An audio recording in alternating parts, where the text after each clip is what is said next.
4 years ago I made this mini pond using an old wine barrel. It has a small storage tub that I converted into a bog filter. This pond really started my love affair with bog filters, so today I thought I'd recap how it was built and how it's performed over the last 4 years. G'day, my name is Kev, and the aim of my channel is to help people build and maintain ponds without spending a fortune. If that sounds like something that interests you, you might like to subscribe and check out my website, Ozponds.com. So I started with an old wine barrel. This was a full barrel that I cut in half. The timbers were very dry, so when I filled it up, it leaked like a sieve. I decided to keep it soaked for a few weeks. If you don't have something big enough to soak it in, you can just keep refilling it.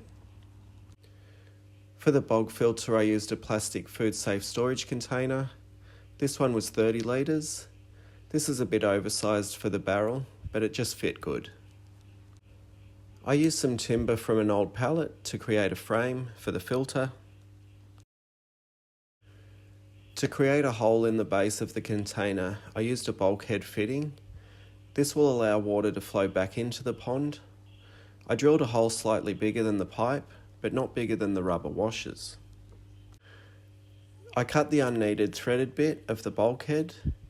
This will set the water level inside the bog filter, and I'll show that in a minute. To keep the filter media from clogging up the outflow, I used a small piece of stormwater pipe with an end cap glued on the end. There's a hole in the end cap, the same size as the one I drilled for the bulkhead fitting. I drilled a bunch of holes in the pipe that will allow the water to pass through, but not the filter media. Then here's the piece of the bulkhead fitting I cut off, and it's screwed into the thread of the bulkhead. If the filter needs emptying, you can unscrew the standpipe and the filter will drain.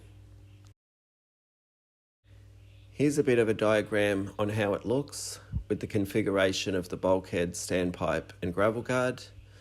You can take a screenshot if you think it will help. I then connected a small 300 litre per hour pump to test it out before adding the filter media. The pump sits inside the pond and the tube delivers the water up into the bog filter. Then it flows through the gravel guard and returns to the pond via the watertight hole created by the bulkhead fitting. Here you can see how the standpipe sets the water level in the filter. So then I filled it up with aquaponic clay balls and placed another end cap over the gravel guard. The end cap has a small hole drilled in to prevent an airlock from happening. Now that it's full of media, here's another look at how I remove the standpipe to drain the filter. I planted in a couple of impatiens and a marsh marigold in the clay media. I added pebble to the base of the barrel and added an eelgrass plant in a pot. I also added in a few juvenile white cloud mountain minnows. So that's how it looked 4 years ago. And here's how it looked yesterday. It's winter here at the moment and the impatiens are a bit off colour, but I'm lucky that they survived the winter here as long as the frost doesn't touch them. The pond sits under the roof line and it gets plenty cold, but the frost won't settle under here. This pink impatient is an original, and I think I had a white one on the right hand side, but it didn't make it. During the 4 years I've never done a water change. I haven't vacuumed the gravel on the bottom either. At some stage I added in some duckweed, or the dog did when it drinks from some of my shrimp tubs. I'm not sure who's to blame.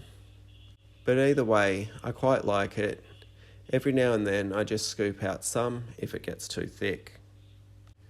It's a pretty good filter plant, but I wouldn't want it in my larger ponds. It can potentially take over. I've only flushed out the filter once in the 4 years. I pretty much never check the water parameters as the fish seem happy and continue to multiply. So I thought while I was editing this video, I'd give the parameters a test, and here's what we've got. The ammonia, nitrite and nitrate are negligible, and this is how it's always tested, and hence why I never usually bother. I'm not testing the pH, as the fish are always happy. At some stage I did place the pump in a small 6-inch plant pot with a sponge over the top. This was to keep the baby fish from being sucked into the pump. I think that's the only modification I made from the original build.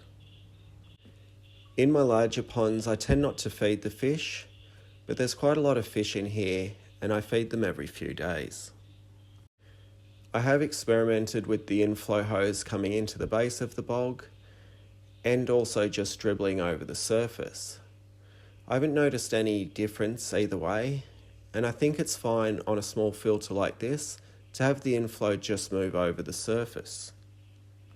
You can see there's a lot of root material that the water needs to move through before it can reach the outflow and return to the pond.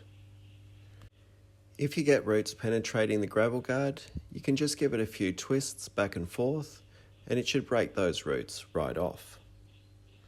In my larger ponds, I definitely prefer to have the water rise up through the bog media rather than flow down through it. That's just my preference, and I think I'll do a dedicated video on why that is. You could also build it so that the water flows out the front of the filter, but I like this area being more still so that I can see the fish. Anyway, that's how it was built and how it looks after 4 years. It's just a fun, low maintenance little pond and a great way to learn about bog filtration and creating a simple aquatic ecosystem. It's a perfect pond for a beginner. I hope this was helpful. If so, feel free to tickle the thumbs up button. Thanks for watching. See ya.